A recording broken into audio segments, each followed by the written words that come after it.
Hola a todos nuestros seguidores de Zona Psique. Hoy estamos en Diálogos de Zona Psique con un invitado muy especial.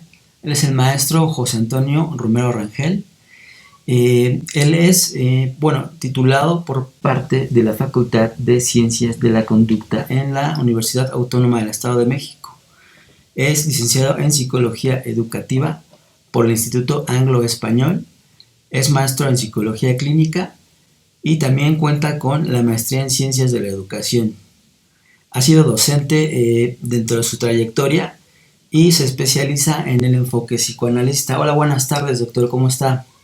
Muy bien, Carlos, a tus órdenes. Me da mucho Con gusto gusto de tenerlo por verte. aquí. Sí, muchas gracias. Pues bueno, más que nada Diálogos trata de esto, dijéramos, darle difusión al psicoanálisis y a la psicología. Entonces, en este caso, no pudimos contar con un invitado mejor que usted, ¿verdad? Bien, ¿nos puede contar algo de su trayectoria en cuanto a la psicología? ¿Cuál fue, ¿Cuál fueron sus retos más grandes dentro del estudio? El primer reto que yo enfrento psicoanalíticamente hablando es el de hacer mi tesis de grado en la maestría en educación. Ujú. Tengo la fortuna de, en ese entonces, contar con uno de mis mejores amigos, Sí. que fue el maestro David Sandoval Cedillo. Ah, ok. Era un sociólogo Ujú. muy brillante y dialogando acerca de la posibilidad de diseñar una temática para hacer mi tesis de grado, entonces descubrimos el tema de la identidad Ajá. y cómo poder abordar el tema de la identidad de los maestros de educación primaria Ujú. desde la psicología. Oh, interesante. Comenzamos a investigar en textos. Fue un año en el que aún no estaban todos estos recursos Claro. electrónicos y entonces tuvimos que meternos a textos. Incluso fuimos al Centro de Investigaciones Sociales y Humanísticas de la UNAM, que era el Ujú. CICH, Ujú. para hacer una recuperación de textos. Y Así encontramos es. muchos textos desde una visión psicoanalítica, Ok. ¿no? Paradójicamente, en mi formación de licenciatura en psicología, Ujú. yo no cursé eh, algún seminario con un profesor que fuera psicoanalista, ¿no? Ajá. Yo curso la licenciatura en la Facultad de Ciencias de la Conducta Ujú. de la Universidad Autónoma del Estado de México, en los tiempos en que la facultad es básicamente conductista. Oh, ya. Ujú. Entonces no había una mirada contrastante con el conductismo Claro. y todas las materias eran enseñadas desde el conductismo. Desde el conductismo. Ajá. Entonces no tenía yo el referente psicoanalítico y es paradójicamente con un sociólogo con Ajá. quien yo comienzo a descubrir el psicoanálisis, El ¿no? psicoanálisis. E hicimos por fortuna un excelente trabajo de tesis Ujú. acerca de la identidad de los maestros desde un punto de vista psicoanalítico. Ok, muy interesante. Muy bien. ¿Nos podría decir qué estudia realmente el psicoanálisis? Para gente que a lo mejor desconoce esta parte. Sí, fundamentalmente el psicoanálisis estudia el funcionamiento de la psique, el funcionamiento de la mente, Claro. y proporciona una interpretación acerca de ese funcionamiento, Ujú. que no es otra cosa sino lo que hace cada una de las teorías eh, que conforman la amplia disciplina de la psicología. Así es. Aunque el maestro, el Herr Professor Sigmund Freud, hace un planteamiento eh, Ujú. muy peculiar, evidentemente lleno de sarcasmo, Claro. en el cual cuando define el psicoanálisis lo hace en los siguientes términos. Dice Sigmund Freud, el psicoanálisis no es toda la psicología, Ujú. es solo una parte de la psicología, pero aquí viene el sarcasmo, dice, pero quizás es todo su fundamento. Claro. Es decir, lo que está diciendo Freud es que el psicólogo que no sepa de psicoanálisis no sabe de psicología. En pocas palabras. Lo cual evidentemente no es compartir, ¿no? Yo particularmente no lo comparto porque sería demasiado reduccionista y sería descalificatorio de lo que muchas otras teorías, con un gran esfuerzo de investigación y con éxitos también muy objetivos, han logrado. Claro. Yo no pienso cómo se podría regatear, por ejemplo, la genialidad de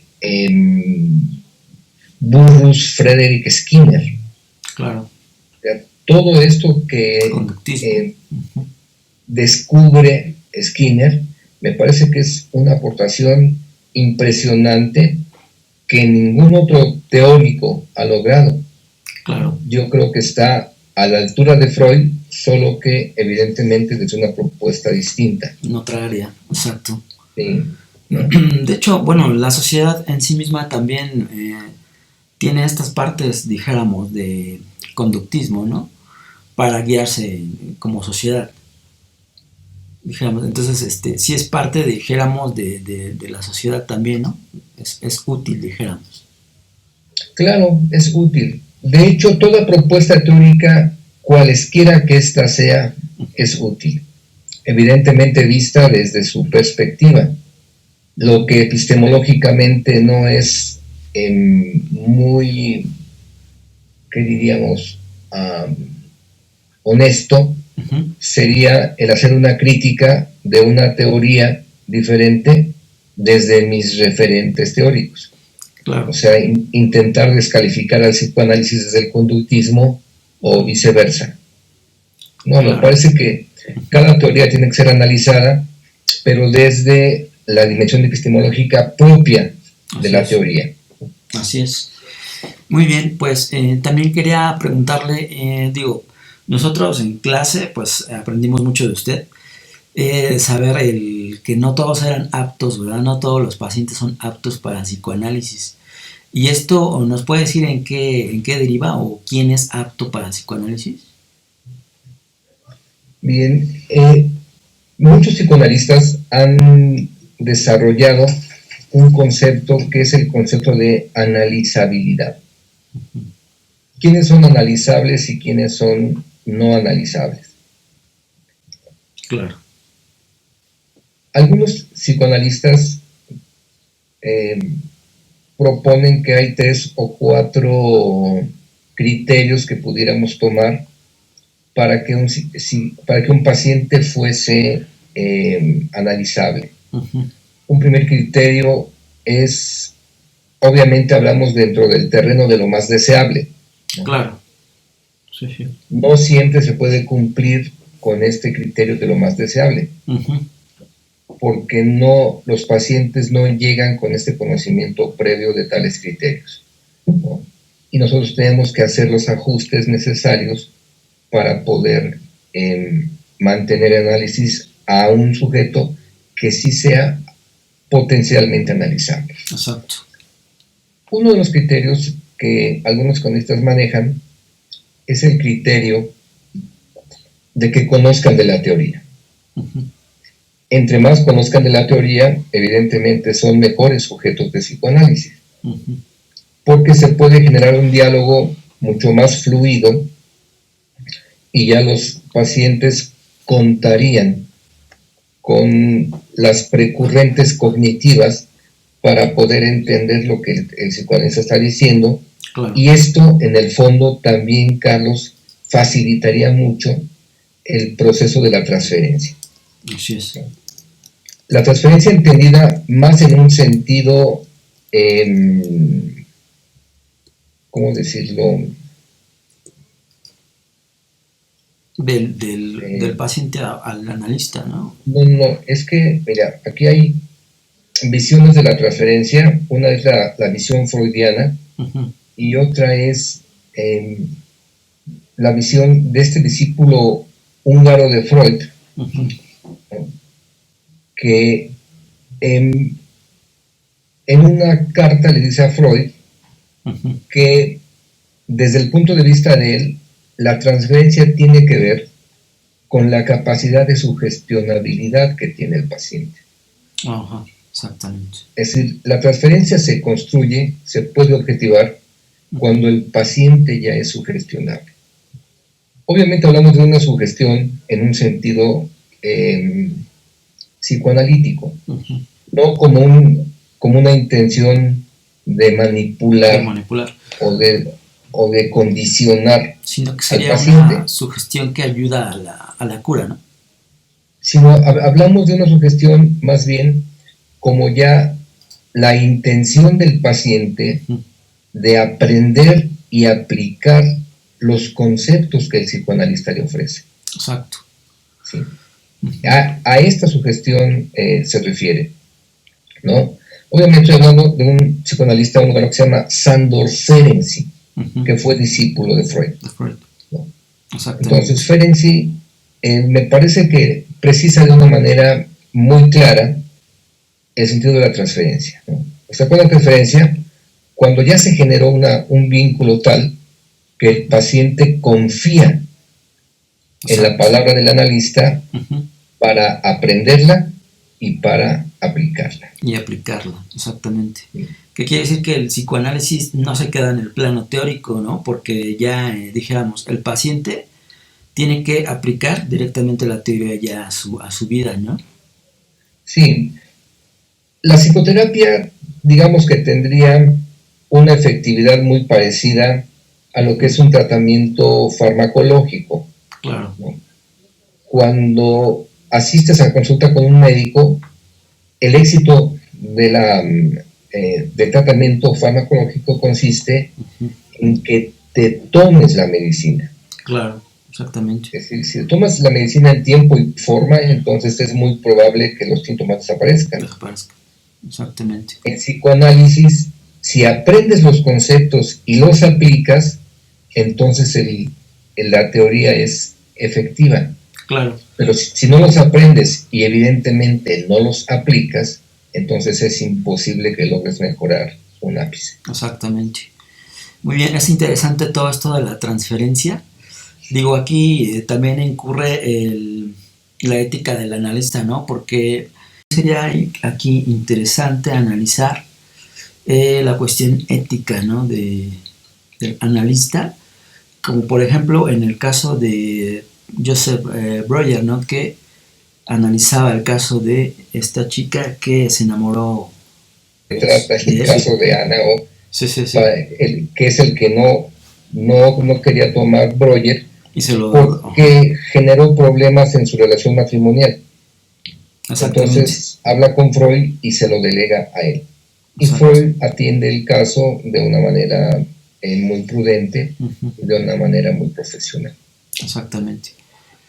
Muy bien, quería preguntarle también, digo, en el caso de que hemos leído ya, los que hemos leído a Juan David Nacio, pues conocemos más o menos el psicoanálisis de una forma más contemporánea también, ¿verdad?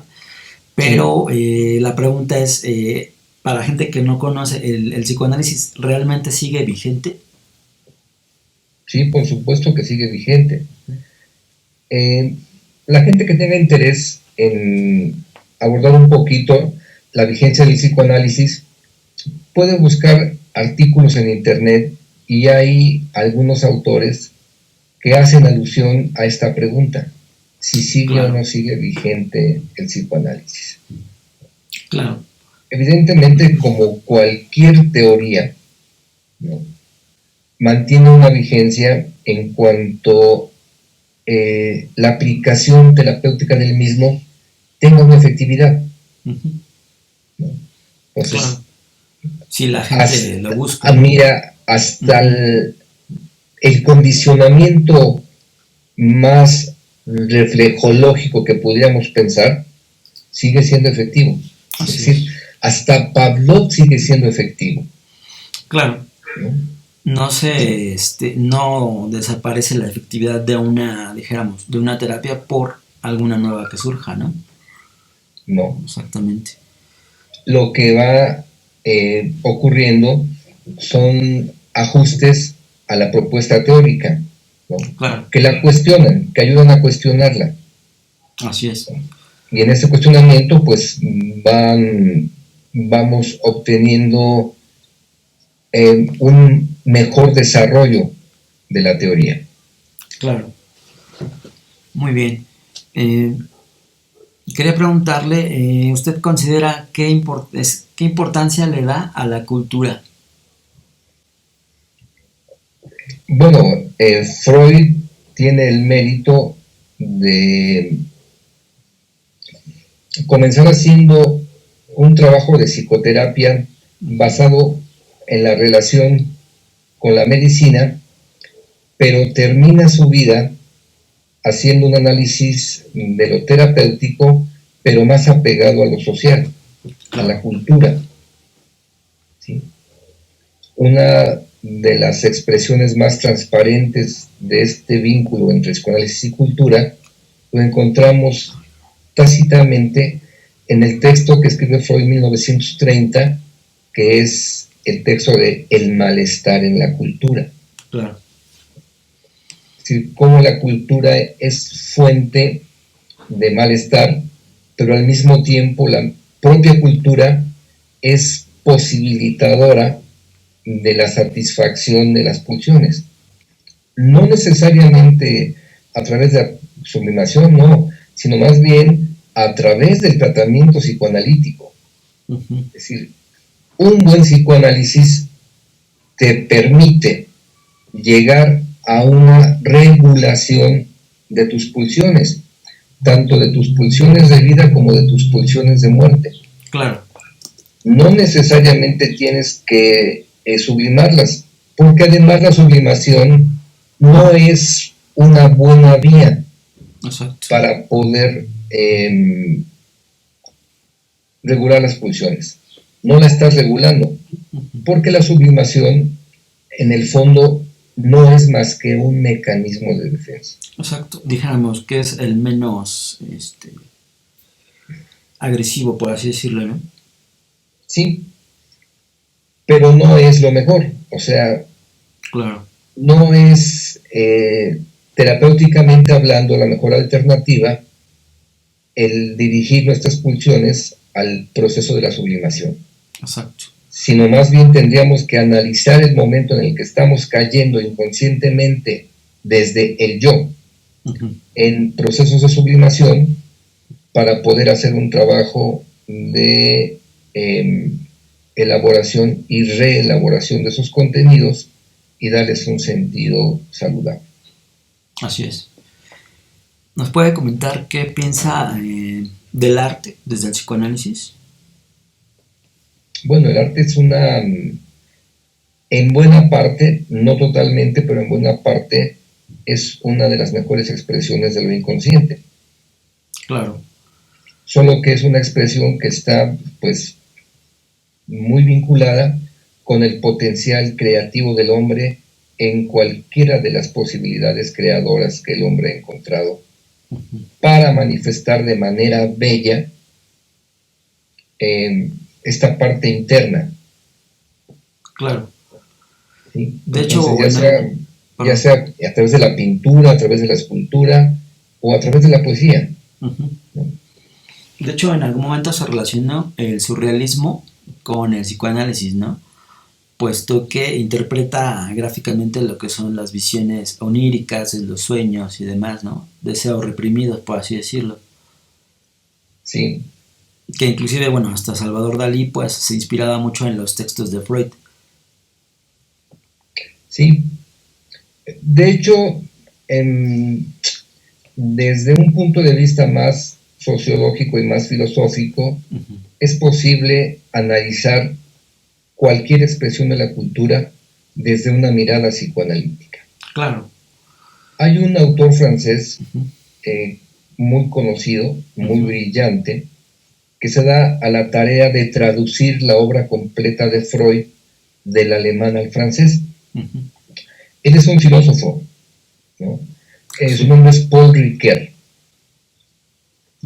Y Paul Ricoeur tiene un texto fantástico muy ilustrativo de este vínculo entre psicoanálisis, arte y cultura, que es el texto que se llama Freud, una interpretación de la cultura. Oh, ya. O sea, el título es muy elocuente. Sí, sí. Toda expresión cultural, cualesquiera que ésta sea, puede ser analizada a través de la propuesta teórica del psicoanálisis. Así es.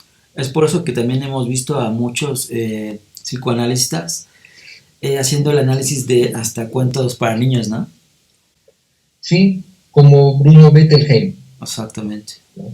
Bruno Bettelheim tiene un texto muy extenso, muy ilustrativo, de lo que son los cuentos de hadas analizados o atravesados por una interpretación psicoanalítica. Exactamente. ¿Qué es lo que usted considera que le hace falta a México desde su perspectiva como analista? Híjole.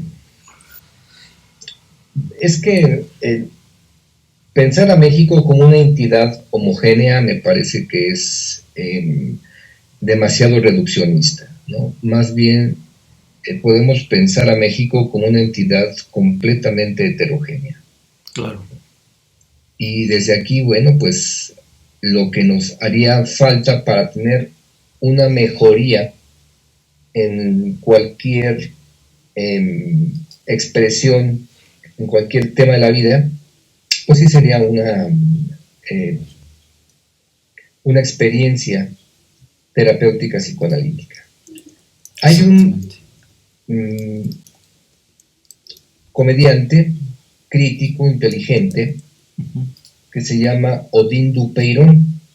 Seguramente mucha gente lo conoce. Sí, sí. Odín Dupeirón tiene una frase que es muy provocativa de este punto que tú preguntas ahora, en la cual dice que el psicoanálisis debería formar parte de la canasta básica. Así es. Dice, la canasta básica para todo ser humano debería estar conformada por pan, leche, huevos, carne y psicoanálisis. Exactamente. Tal vez sea un poco excesivo, pero me parece que el psicoanálisis ha sido una excelente herramienta de mejoría para muchos pacientes. Así es. En mi carrera de terapeuta de más de 30 años, yo puedo dar fe de cómo mucha gente ha mejorado por el compromiso que toma de aprender y aplicar estas herramientas psicoanalíticas. Exacto. Sí, pues también podemos ver, por ejemplo, en Argentina, ¿no? Que es un país totalmente psicoanalista, que ahí pues tienen ya la cultura, ¿no? Del psicoanálisis, que incluso es algo ya de sus raíces, ¿no? Creo que considero también aquí en México pues tendríamos que fomentar también esta cultura, ¿no? Igual yo creo que está creciendo también esto, actualmente con el problema de la pandemia, mucha gente ya se cuestionaba esto, ¿no? De que en verdad sí es necesario ir al psicólogo, sí es necesario acudir, es necesario de mis ingresos yo a aportar, ¿verdad? Una parte para mi terapia. Entonces la gente ya se está haciendo estas preguntas y creo que ya están teniendo más esta cultura, ¿no? De ir al psicólogo. Sí, yo tengo la fortuna de, digamos, coincidentemente con este momento de la entrevista, poder comentar que incluso médicos, y de estos médicos, concretamente especialistas de la neurología, recurren a una terapia psicoanalítica.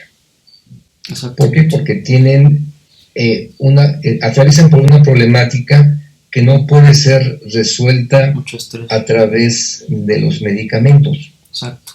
¿No? Sino que se trata de una problemática distinta a la biológica. Claro. Se trata de una problemática social, de una problemática representacional que no está siendo bien detectada, que no está siendo bien, ¿cómo decirlo?, interpretada Ujú. y que entonces pues está teniendo efectos nocivos. Exactamente. Y son especialistas que están muy atentos a las explicaciones que uno como psicoanalista les ofrece y comienzan a aplicar rápidamente las herramientas teóricas y obviamente a tener una mejoría En sus vidas. muy extensiva. Aquí me acordé de unas palabras de Freud, ¿no? Que él comenta que no hay algún medicamento, ¿verdad?, que pueda sustituir el efecto de unas palabras bondadosas, ¿verdad? ¿Sí? Exactamente. Sí, para la gente que tenga interés en esto, pues hay textos que son muy estimulantes de una ideología psicoanalítica. Uh-huh. Hay un texto de una psicoanalista historiadora rumana, Uh-huh. que es Elizabeth Rudinesco.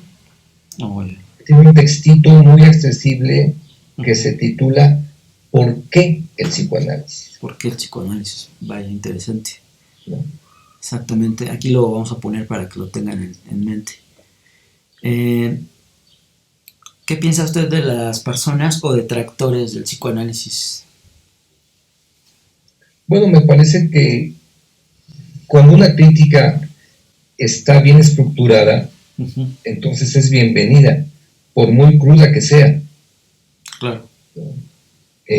Creo que el psicoanálisis sí tiene cosas que son muy cuestionables y que tienen que ser puestas sobre la mesa de una manera muy precisa y muy transparente Uh-huh.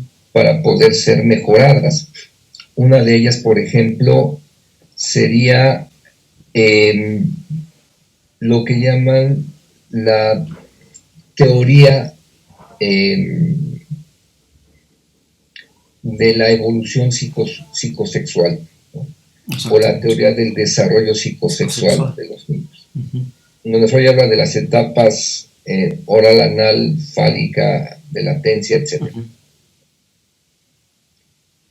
Ese es un punto muy interesante porque al analizarlo desde criterios epistemológicos crudos, claro, pues nos damos cuenta de que por desfortuna esa parte de la teoría de Freud uh-huh, no es acompañada de evidencias exacto, que permitan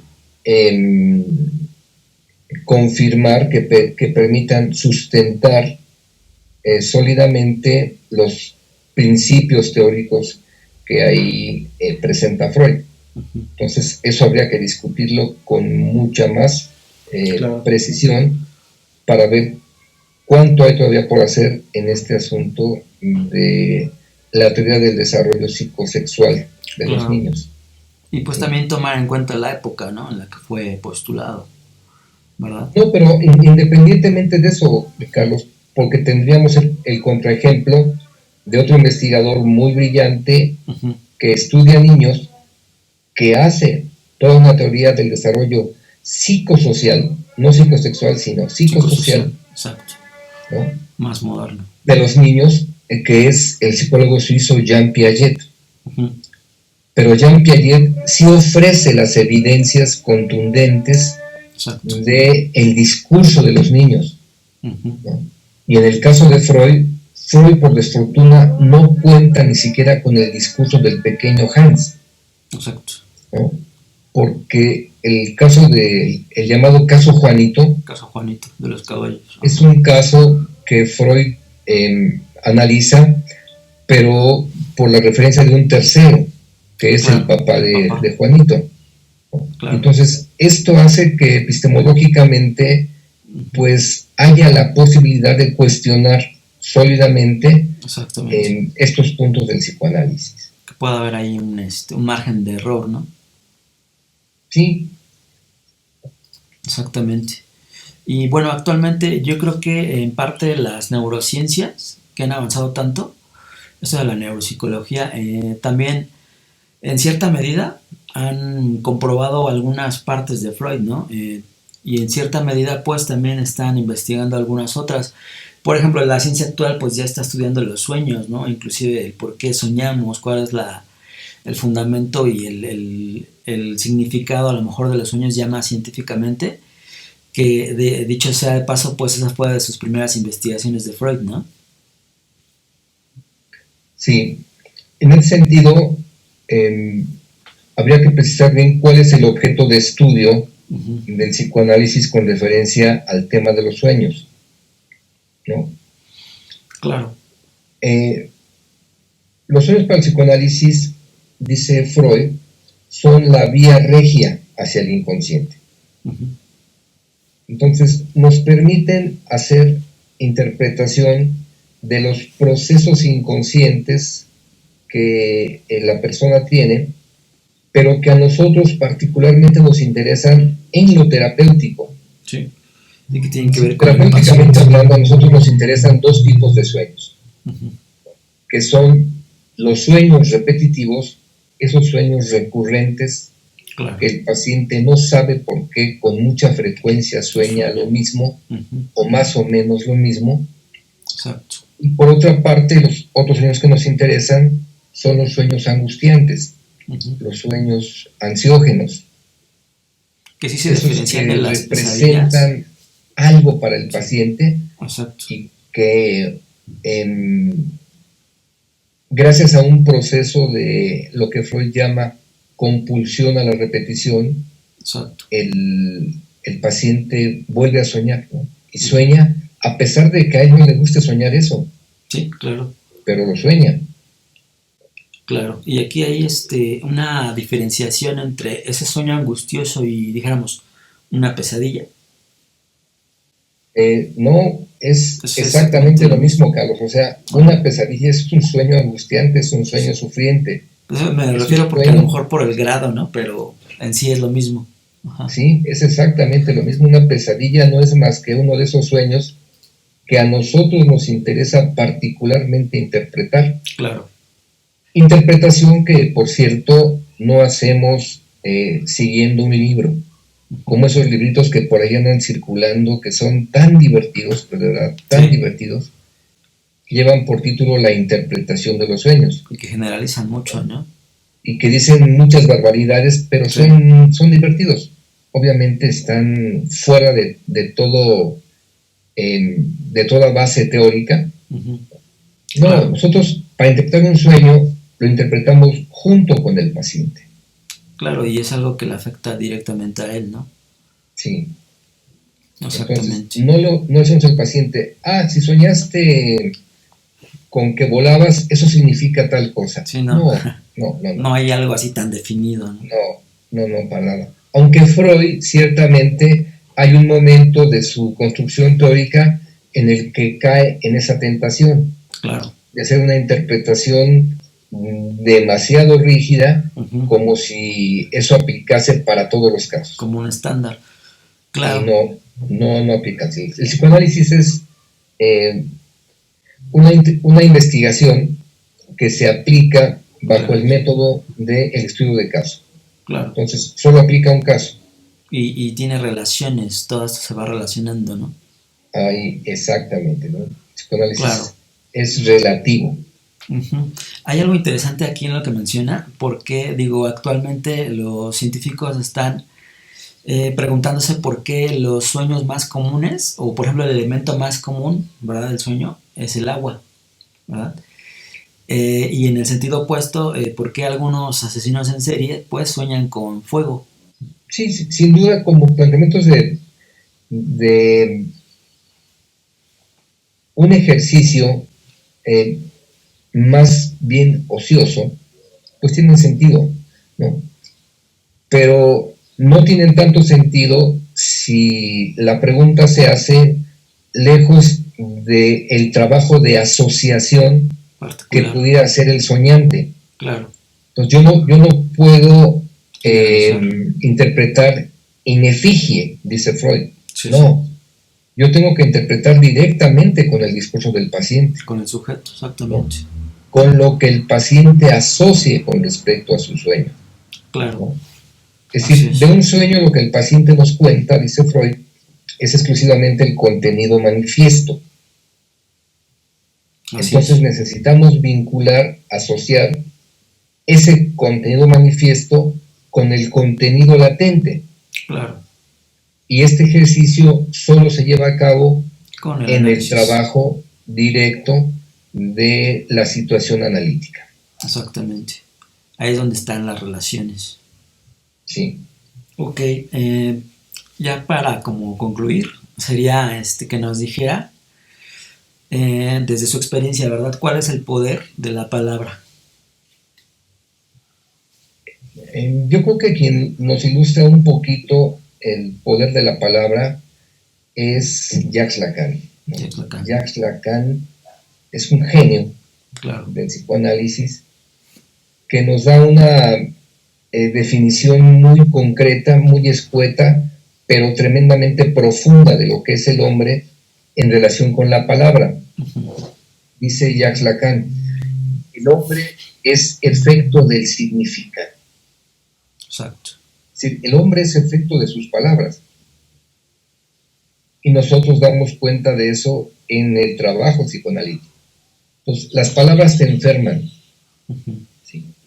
Claro. Lo que te enferman son los significantes, las palabras, los procesos de significación que haces. Y lo que te cura, pues es un trabajo de resignificación. Claro. Es decir, que analices esas palabras, pero que propongas otras palabras distintas que tengan un sentido saludable para que puedas reacomodar lo que te estaba haciendo daño, claro, y puedas tener ahora una visión distinta, una visión sana. Claro. ¿No? Y esta estructuración, dijéramos, negativa, obviamente es inconsciente, ¿no? Sí, claro, es inconsciente. Y nosotros en psicoanálisis hacemos el trabajo de que eso que era inconsciente ahora tenga la posibilidad de ser procesado, pero a través de los procesos psicológicos superiores llamados procesos conscientes. Exactamente. Sí. Esa es la gran labor, ¿verdad? Sí, Carlos. Pues muy bien, me dio mucho gusto charlar con usted. Digo, en esta emisión, ojalá y pues se preste la oportunidad en algún momento de generar alguna otra entrevista. Digo, siempre aprendiendo, ¿no? También. Y pues le agradezco mucho el tiempo que nos dedicó. Estoy a tus órdenes, Carlos, y con mucho gusto en una oportunidad subsecuente podríamos abordar algunos temas que ya fuesen de índole más particular. Exactamente. Para poder ganar un poco en profundidad. Exactamente, sería ese el aspecto, ya hablar de un tema en específico, ¿verdad? Sí, claro que sí. Ok, ¿nos puede decir dónde podemos tomar consulta con usted? ¿Dónde se puede ubicar?